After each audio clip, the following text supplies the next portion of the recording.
ప్రియమైన సోదరులారా, ఈరోజు డాక్టర్స్ డే కాబట్టి లోకంలో అనేకమైన రోగాలు ఉంటాయి. డాక్టర్స్ బాగు చేస్తారు. కళ్ళ రోగమైన, పళ్ళ రోగమైన, మరి శరీర సంబంధం రోగాలు.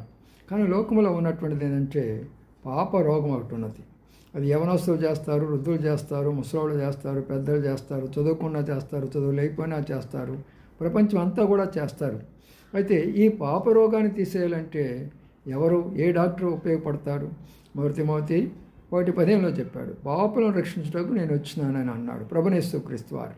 కాబట్టి మానవుని యొక్క పాపము పరిహారం చేసి ఆయనను స్వస్థపరచాలంటే ఆ ప్రభువైన యేసుక్రీస్తు వారు మన పాపాలను కలువరి శిలువలో మరణించినాడు. మనం చేతులతో చేసిన పాపాల కొరకే చేతుల్లో మేకులు కొట్టించుకున్నాడు. కాళ్ళతో చేసిన పాపాల కొరకు కాళ్ళలో మేకులు కొట్టించుకున్నాడు. శరీరం అంతా కూడా గాయపరుచుకున్నాడు పాపలను రక్షించుటకు. ప్రభువైన యేసుక్రీస్తు నమ్మితే ఆ రోగాన్ని నుంచి నీకు విడుదల వస్తుంది. ప్రతి ఒక్క